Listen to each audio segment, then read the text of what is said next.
Hello नमस्कार दोस्तों, स्वागत है आपका अपने यूट्यूब चैनल जैस एजुकेशन में। और फ्रेंड्स, हमने अपना कंप्लीट कर लिया था 23 अध्याय तक। आज हम करने वाले हैं अपना अध्याय 24 विजयनगर। और क्या है बहमनी साम्राज्य, कब से कब तक था। ये लगभग 1350 ईस्वी से 1565 ईस्वी तक माना गया। दक्षिण भारत विजयनगर साम्राज्य, ये दे रखा है मैप पूरा। तो आइए दोस्तों शुरू करते हैं मेरे साथ। सबसे पहले क्या दे रखा है, विजयनगर के संस्थापक कौन थे। हरिहर और बुक्का, ये कौन है, दोनों भाई है। फिर जो वारंगल तेलंगाना के काकतीय राजा के सामंत थे और बाद में काम्पिली, जो कि आधुनिक है कर्नाटक में, राज्य में मंत्री बन गई। फिर काम्पिली और मोहम्मद बिन तुगलक ने आक्रमण कर उससे जीत लिया तथा इन दोनों भाइयों को बंदी बना लिया। फिर है क्या अपने गुरु विद्यारण्य के निर्देश पर ये फिर से हिंदू दीक्षित हुए और उन्होंने विजयनगर में अपनी राजधानी स्थापित की। फिर आता है संगम वंश 1336 से 1485 ईस्वी। संस्थापक दे रखे हैं, वंश है और फिर समय और क्या है, अंतिम शासक कौन कौन था। फिर है हरिहर प्रथम, कब से कब तक माना जाता है इसका शासनकाल, 1336 से 1356 ईस्वी। हरिहर वन संगम वंश का पहला शासक था। फिर क्या है, इसकी पहली राजधानी क्या है, अनेगोंडी थी जो तुंगभद्रा नदी के तट पर स्थित थी। हरिहर के सिंहासन रोहण का वर्ष क्या माना जाए, 1336 ईस्वी बताया जाता है, ये ऊपर दे रखा है इसमें। फिर क्या है, हरिहर ने विजयनगर किसको बोलते हैं, हम्पी को, जो अपनी द्वितीय राजधानी बनाया। हरिहर ने विजयनगर के ध्वंसावशेष हम्पी में विद्यमान है।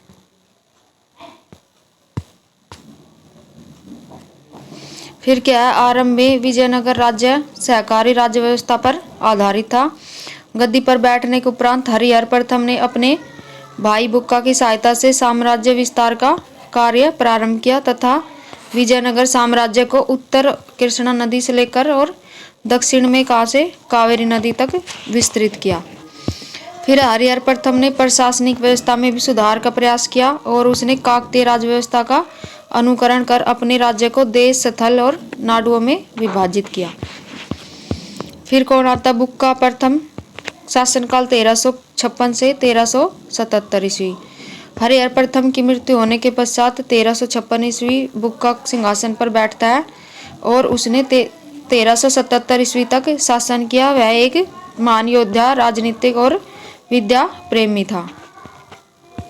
अभिलेखों में उसे पूर्वी, पश्चिमी व दक्षिणी सागरों का स्वामी कहा गया है। बुक्का प्रथम की महान विजय मदुरा विजय थी, जिसके कारण उसका राज्य सुदूर दक्षिण में रामेश्वरम तक पहुंच गया। फिर है मदुरई विजयनगर, बुक्का ने अपने पुत्र कंपन को भेजा था। उत्तर विजयनगर का सामना एक बहुत ही प्रबल प्रतिद्वंदी बहमनी राज्य से हुआ। बहमनी राज्य की स्थापना कब हुई, 1347 ईस्वी में हुई थी। फिर है एक अफगान अलाउद्दीन कौन था, हसन, जिसका उत्थान गंगू नामक एक ब्राह्मण की सेवा में रहते हुए हुआ, जिसे हसन गंगू के नाम से जाना जाता है। उसने गद्दीनशीन होने के बाद अलाउद्दीन हसन बहमन शाह के नाम का खिताब धारण किया था। फिर है विजयनगर के शासकों और बहमनी सुल्तानों के हितों को टकराव तीन अलग अलग क्षेत्रों, तुंगभद्रा के दोआब, कृष्णा गोदा के डेल्टा और मराठवाड़ा प्रदेश में था। फिर आगे कौन है, हरिहर द्वितीय 1377 से 1405। फिर दक्षिण भारत में अपनी स्थिति मजबूत बनाकर हरिहर द्वितीय ने 1377 से 1406 ईस्वी के अधीन विजयनगर साम्राज्य ने पूर्वी समुद्री तट की ओर प्रादेशिक विस्तार नीति आरंभ की। वह विजयनगर साम्राज्य का क्या था, पहला शासक था जिसने क्या किया, महाराज अधिराज की और राज परमेश्वर की उपाधि धारण की थी। हरिहर द्वितीय विरूपाक्ष का उपासक था, किंतु उसने शैव, वैष्णव और जैनियों को भी समान रूप से संरक्षण प्रदान किया था। फिर है संपूर्ण सुदूर दक्षिण भारत पर विजयनगर साम्राज्य का विस्तार करने का श्रेय किसको जाता है? हरिहर द्वितीय को जाता है। फिर है और क्या था इसमें? विद्वता और विद्वानों को प्रदत्त संरक्षण के कारणों से राजव्यास या राज वाल्मीकि की उपाधि प्राप्त की थी। वेदों के प्रसिद्ध टीकाकार सायणाचार्य उसके मुख्यमंत्री थे। उसके अभिलेख में माधव और विधारण्य को सर्वोच्च प्रकाश का अवतार कहा गया है। जैन धर्म का अनुयायी कौन है?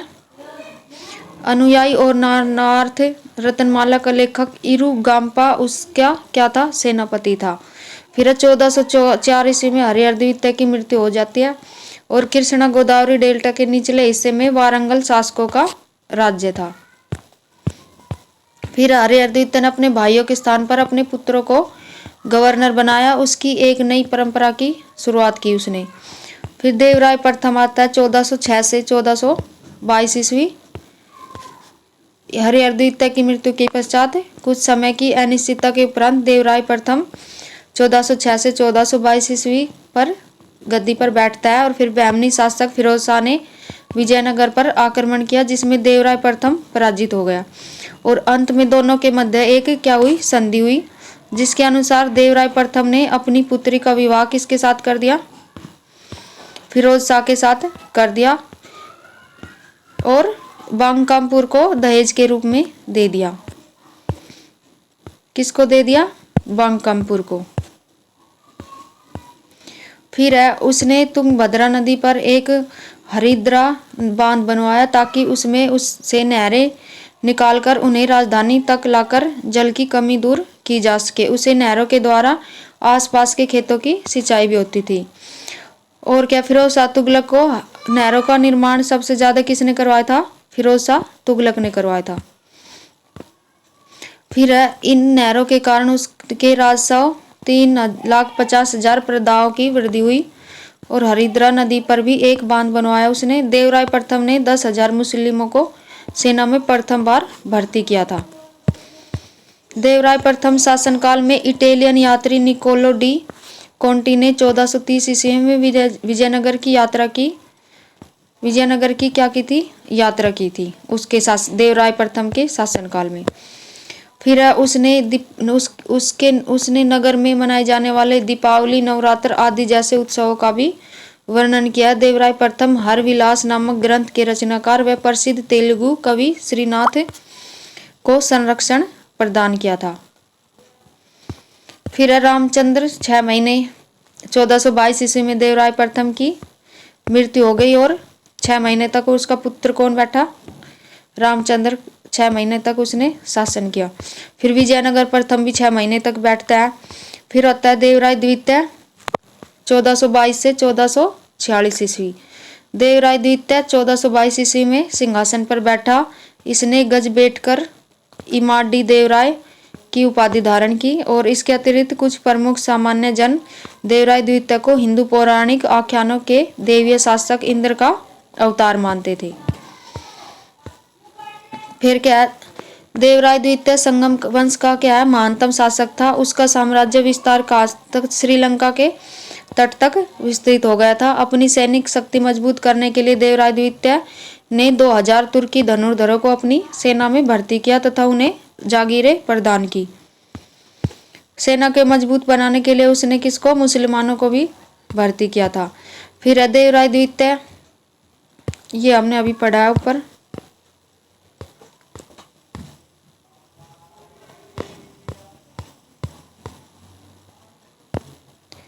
फारसी यात्री अब्दुल रजाक ने भारत और दूसरे देशों की दूर दूर तक यात्रा की थी। अब्दुल रजाक ईरान के शासक मिर्जा शाहरुख के दूत के रूप में भारत आया था। देवराय द्वितीय के शासनकाल में वह विजयनगर पहुंचा था। अब्दुल रजाक मानता था कि उसने दुनिया में जितने भी नगर देखे थे या जितने नगर के बारे में सुना था, विजयनगर उनमें से सबसे भव्य नगरों में से था। तेलुगु के प्रसिद्ध कवि कौन? श्रीनाथ ने इसके दरबारी कवि दिनदिमा को एक शास्त्रार्थ में पराजित कर दिया था। देवराय ने श्रीनाथ को कवि सार्वभौम की उपाधि से सम्मानित किया और उस पर सोने के सिक्कों की बौछार की थी। फिर कौन है मल्लिकार्जुन 1446 से 1465 ईस्वी।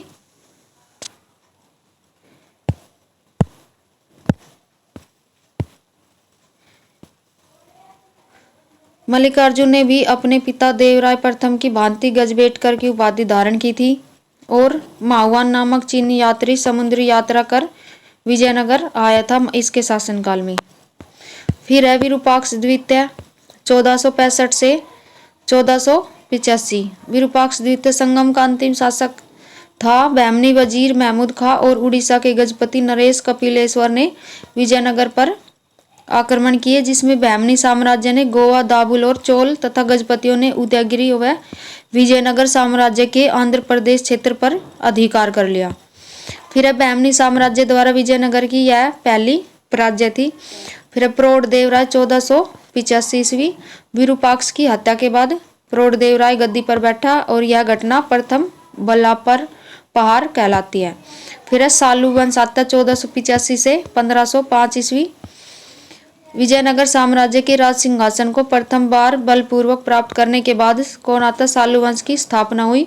यह भी विजयनगर का द्वितीय राजवंश था। इस वंश का संस्थापक कौन सालू नरसिंह था।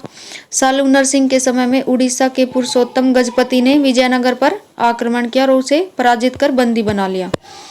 फिर 1490 ईस्वी में सालू नरसिंह की क्या हो जाती है, मृत्यु हो जाती है और 1505 में नरसा नायक के पुत्र वीर नरसिंह ने इमाडी नरसिंह की हत्या कर स्वयं सिंहासन पर अधिकार कर लिया तथा विजयनगर के तृतीय राजवंश तुलु वंश की स्थापना हुई।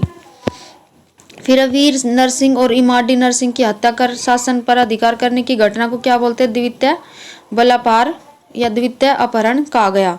फिर तुलु वंश 1505 से 1565 ईस्वी। तुलु वंश विजयनगर का कौन सा तृतीय राजवंश था। इसकी स्थापना किसने की, वीर नरसिंह ने। और तुलु वंश के कुल 6 शासकों ने 60 वर्ष तक शासन किया। फिर आता है कौन, वीर नरसिंह 1505 से 1509 ईस्वी और इसका नरसिंह तुलु वंश का संस्थापक था। इसके केवल कितने 4 वर्ष तक शासन किया इसने। फिर वीर नरसिंह ने भुज बल की उपाधि ग्रहण की थी तथा उसने विवाह कर को समाप्त कर एक उदार नीति शुरू की थी। फिर कौन आता, कृष्ण देव राय 1509 से 1530 ईस्वी। इसमें क्या है, राजवंश का महान शासक कृष्ण देव राय था। पेश नामक एक इतावली ने कृष्ण देव राय के दरबार में अनेक वर्ष बिताए थे। कृष्ण देव राय एक महान निर्माता भी था। उसने विजयनगर के निकट एक नया शहर बसाया, एक विशाल तालाब भी खुदवाया और उपयोग सिंचाई के लिए भी किया जाता था, जिसका वह स्वयं तेलुगु और संस्कृत का प्रकांड विद्वान था। इसके शासनकाल में तेलुगु साहित्य में एक नए युग का सूत्रपात हुआ। फिर तेलुगु के 8 महान विद्वान जिन्हें अष्टदिग्गज कहा जाता था, उसी के दरबार से संबंधित थे।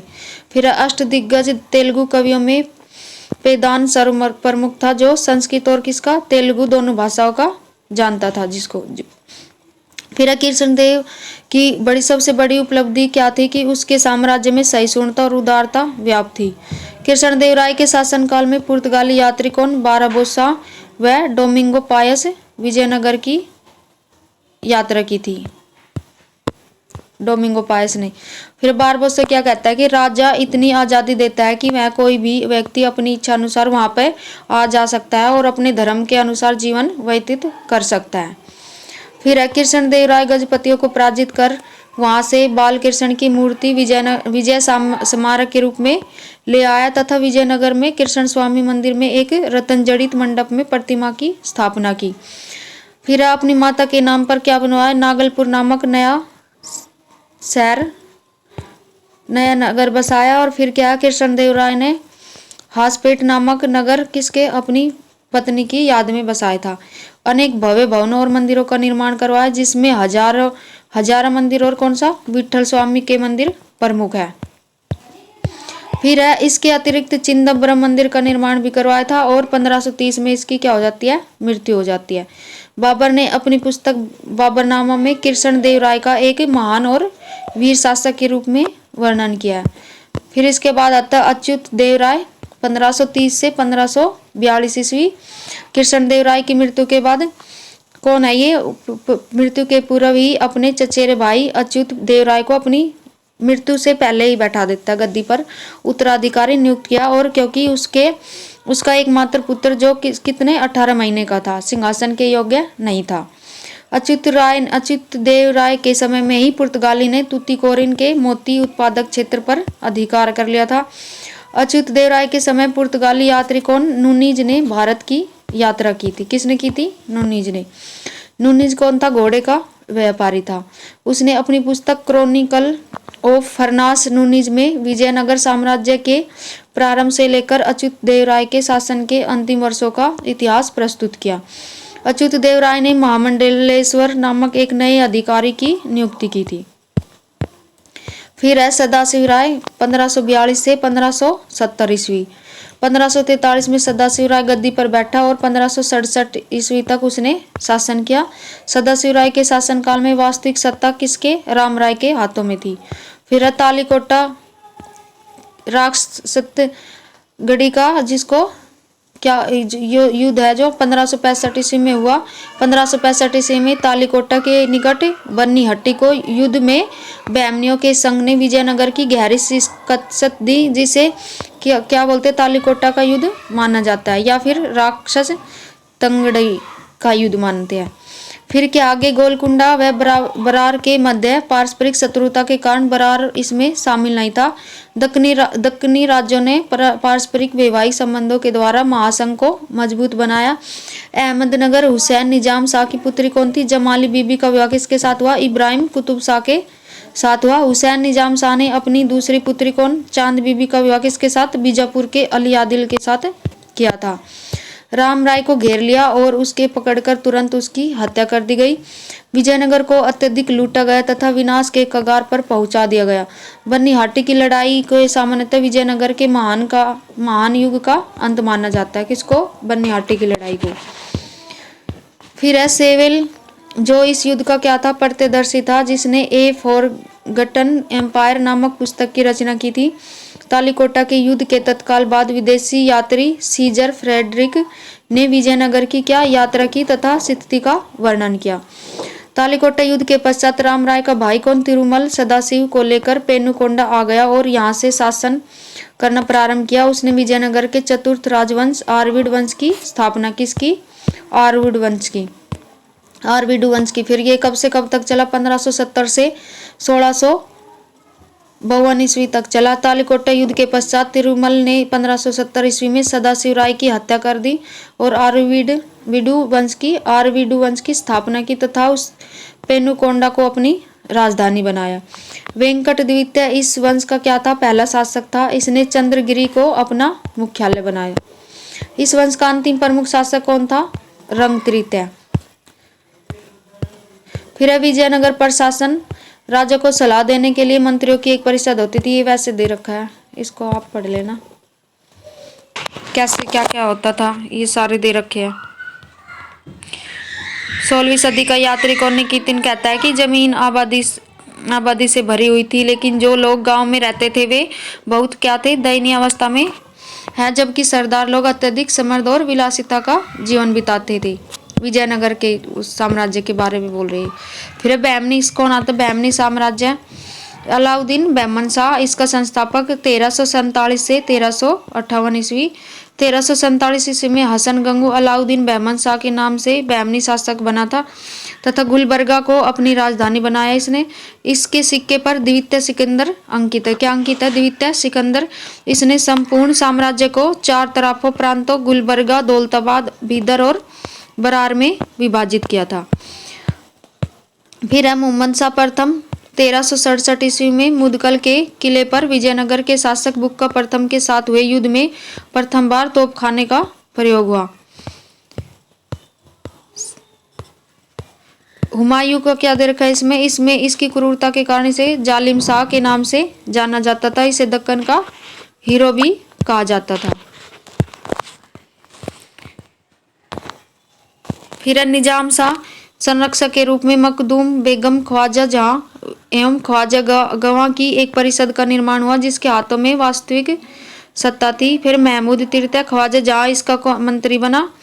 इसके शासनकाल में इसके समय ईरानी व्यापारी कौन महमूद गवाह ने बहमनी सुल्तान की कृपा प्राप्त कर ली और महमूद गवाह को मालिक ए तुजार की उपाधि प्रदान की। महमूद शाह क्या है? इसके पश्चात महमूद शाह के उत्तराधिकारी किसके? कासिम उल मुमालिक के हाथों में कठपुतली बने रहे और जबकि वास्तविक महमूद शाह के हाथों में थी।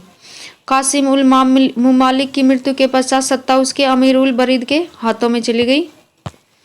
अमीर उल बरीद को क्या बोलते हैं? दक्कन की लोमड़ी कहा जाता है। फिर है कलीमुल्ला शाह, महमूद गवाह का दे रखा है इसमें।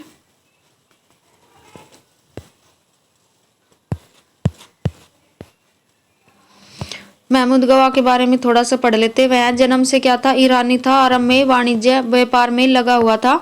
सुल्तान ने उसे मलिक उन तुजार का खिताब प्रदान किया था। इसके पश्चात वह सुल्तान पेशवा या प्रधानमंत्री बन गया था। प्रमुख सैनिक योगदान पश्चिमी तट के दाभोल और गोवा पर विजय प्राप्त करना था।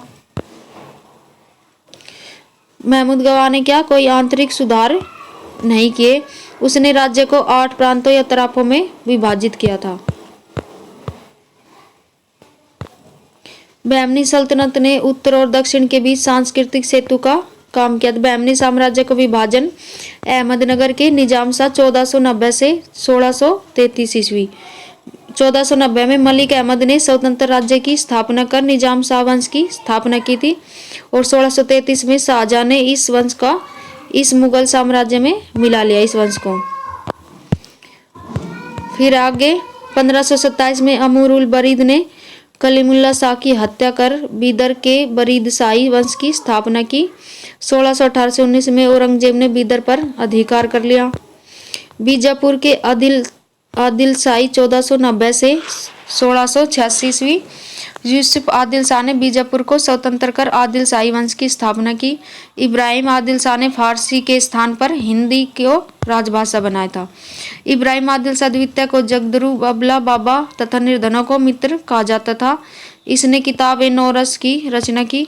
इस वंश का अंतिम शासक मोहम्मद आदिल शाह था। इसका मकबरा गोलगुबंद के नाम से प्रसिद्ध था।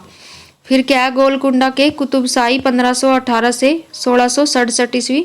1518 ईस्वी में कुली कुतुब शाह द्वारा गोलकुंडा की स्थापना तथा कुतुबशाही वंश की नींव डाली एवं गोलकुंडा को अपनी राजधानी बनाया।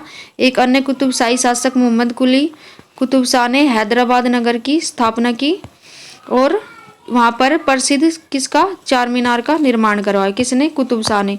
फिर क्या है? औरंगजेब ने 1667 ईस्वी में गोलकुंडा को मुगल साम्राज्य के अधीन कर लिया। तो धन्यवाद दोस्तों, आज के लिए हमारे एक